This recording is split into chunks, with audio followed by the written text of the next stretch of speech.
Hi-Tec engines need Hi-Tec oils.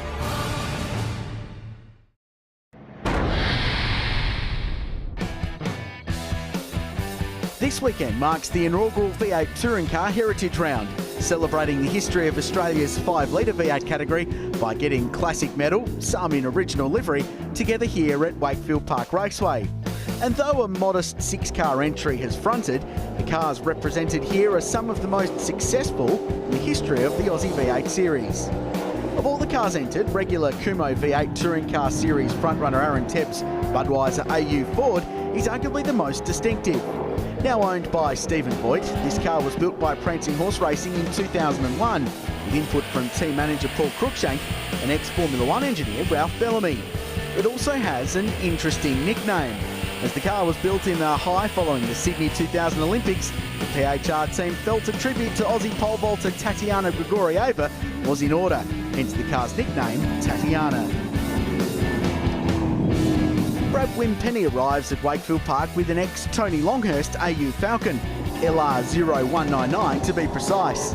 The car was driven by the former Bathurst champion in 1999 before changing hands a number of times, racing in the V8 Supercar Development Series on several occasions with several different drivers.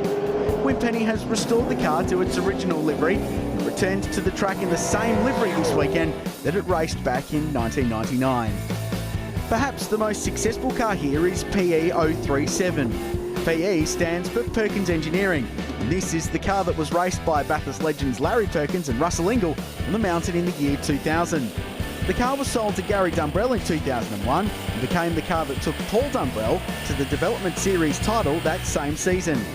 In 2009, in the hands of Adelaidean Adam Wallace, this car then won the Kumho V8 Series title before being sold to its current owner Sean Fardell and restored to its original, very stunning livery.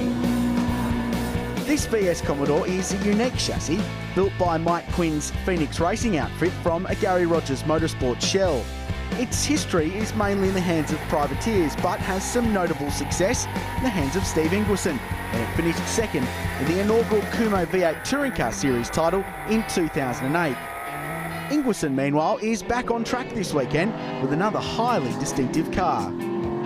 It's a 1998 VT Commodore built by Larry Perkins. It was debuted by Russell Ingall in 1998. He went through and finished second in the championship in it. Then he ran again in 99, came second in the championship in this car again in the Silver SLX colour scheme. In 1998 he came first with Larry Perkins, teamed up to win the CNM 500. Then it went to Team Gatorade. Peter Doorman, he had it, and then Privateer bought it off him, and then we bought it and restored it. Went back to a bare shell and fixed everything up and repainted in its proper colour scheme. There's a lot of these cars. There's around 300 V8 supercars in all at the moment that have been built. Obviously not all qualify for this category because this is for the older, but yeah, these cars are built to race. They're not built to sit in and just rot away in sheds. So that's the whole idea why it's affordable, and it's good racing. Everyone has respect for each other. They spend a lot of money maintaining these cars and doing them up, and yeah, so it's good. Ford fans don't go away empty-handed this weekend either, with Blue Mountains driver Chris Delsmer returning to the track in his Century 21 sponsored AU Falcon. The 2003 built AU, it's the last AU ever built out of BHAG. It was built for Craig Bastian for the 2003 Konica Series, and it done about 8 races, and then I started racing in 2010 in the Shannon Nationals.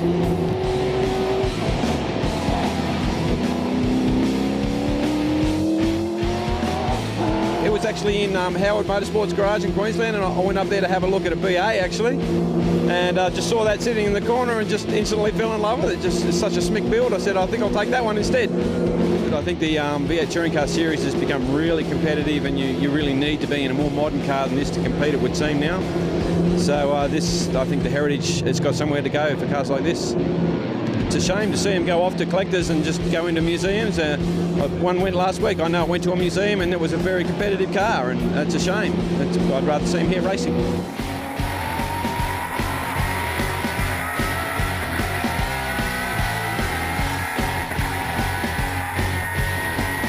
It's a 5 litre, It's all still standard supercar, 10-to-1 ratio. Yeah, it's just everything in it's the way it ran in 1998. So we took a lot of effort and time and research to get it back to the way it was. It still even runs as 5-stud nuts, which were even by that time were getting old school. Everyone else was on the single nut.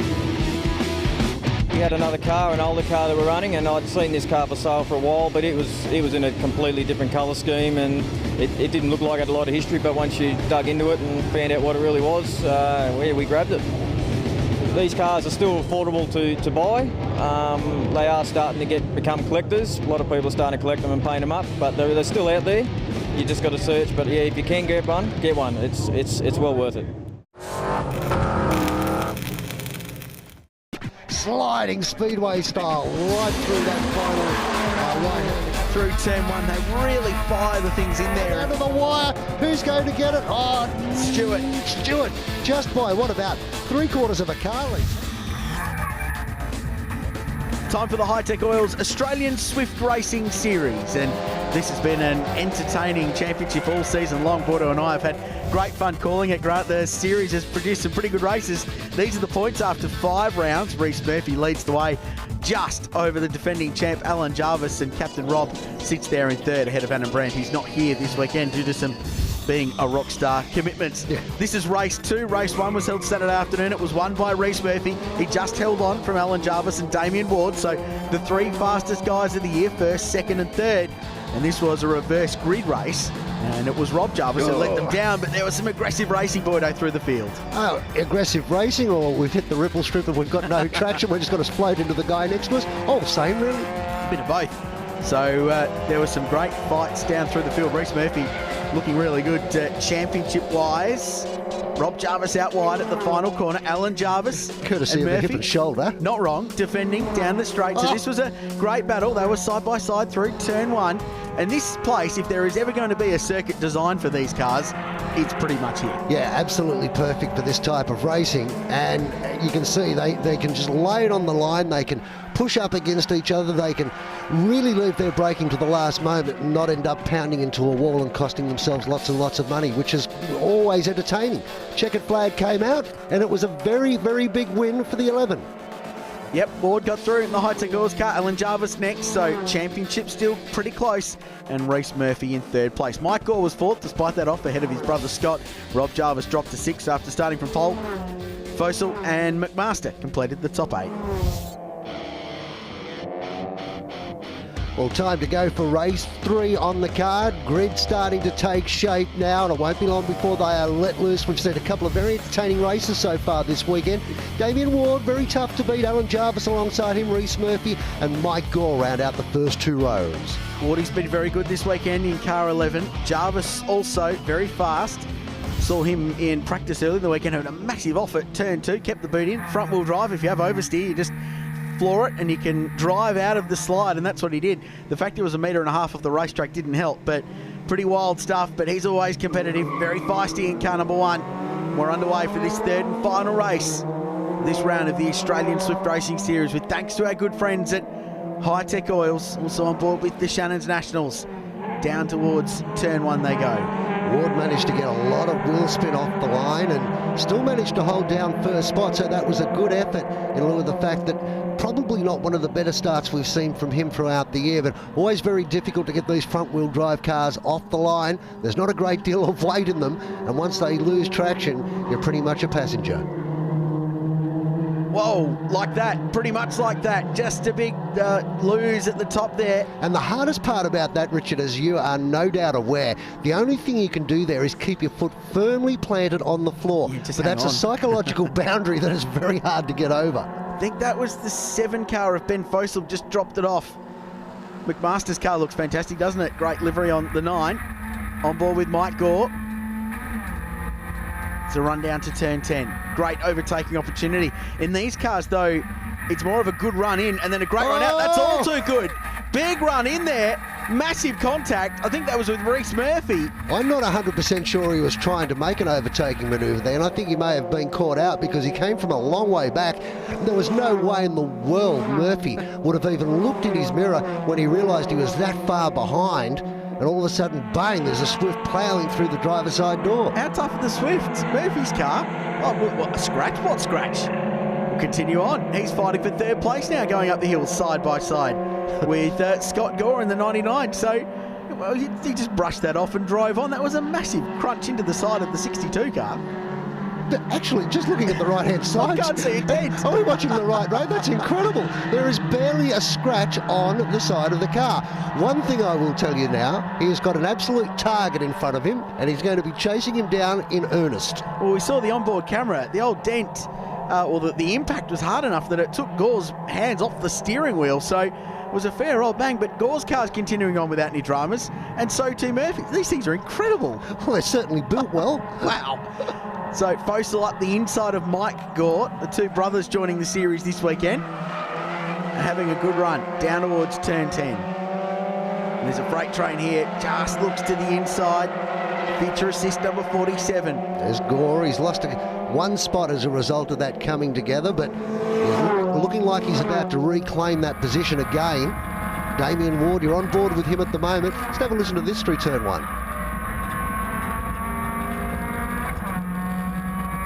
You can hear the sound of tortured Achilles tyres. You definitely need the Hi-Tec oil in this car because it is right on the top of the rev range. I love these things. They just tip them in.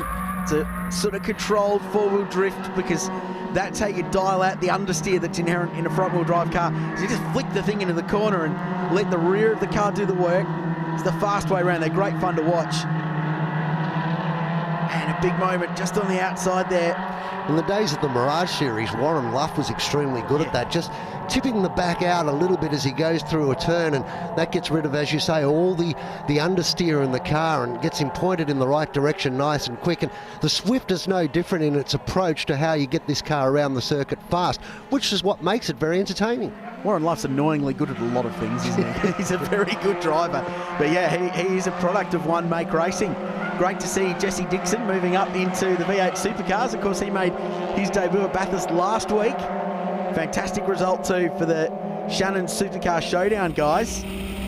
As we go on board with Rob Jarvis, who I'm told is a little bit under the weather this weekend. So not feeling particularly flash, but still putting on a great show in the BBC Racing number 17 Swift. Down into the braking area of turn 1 he goes, Captain Rob Jarvis, but Ward has managed to pull out a bit of a gap at the moment and continues to work on his lap times. Absolutely nothing that the one car can do right behind. Allan Jarvis trying to bridge the gap, but unfortunately for him at this stage, unable to do. As we go on board with him, now watch the steering wheel closely. You'll see the understeer that we were talking about as he comes down to this braking area of 5. There's the wheel turning and not much movement from the car. He's pressing on, isn't he? Allan Jarvis just running there in second, trying to peg the margin back in the championship to get himself back in the lead going into the last couple of rounds of the year.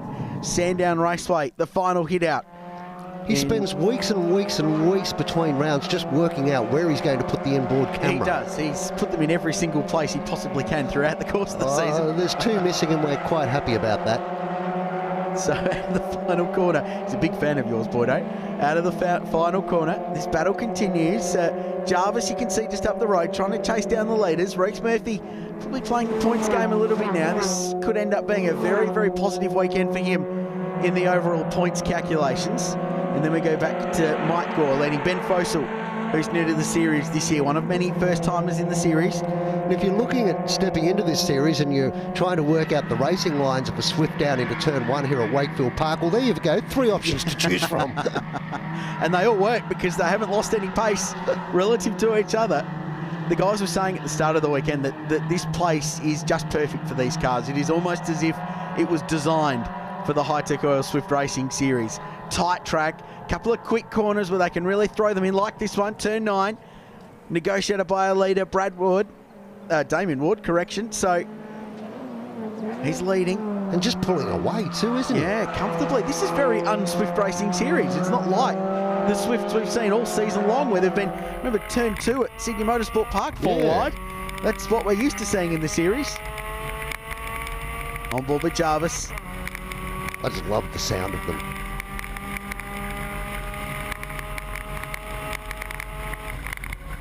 Gee, he stays on it pretty late too, doesn't he? That's not dissimilar to the sort of braking and acceleration you'd see in a Formula 3, going through the kink flat out, and then once you straighten the car up, then jump on the brakes. Of course, they're doing it just a little bit slower than an F3, but still fundamentally the same principle. Still, the average lap speed for these cars around here is 107 k's an hour. So that's not too bad. The average speed across a lap, despite this being the slowest circuit in the country for these cars, is still pretty good. So they're really pressing on as Reece Murphy is hounded by Scott Gore in the number 99 car.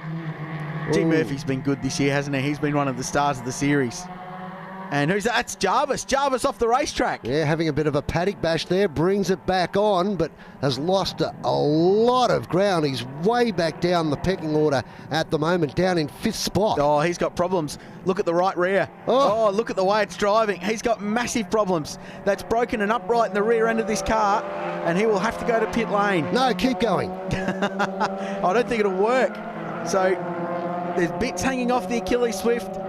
Rockdale Suzuki on board for this round as well. They've provided a course car for the Swift Racing Series. Here's a replay. Let's have a listen. Well, no obvious sign. Oh, that's where the damage was. Happened. Yeah, so just that's the short circuit escape road down through the middle of the track at the fishhook. It's Brad Ward. It's now starting to have a little bit of fun, Damian. Damian Ward driving pretty hard in the race lead.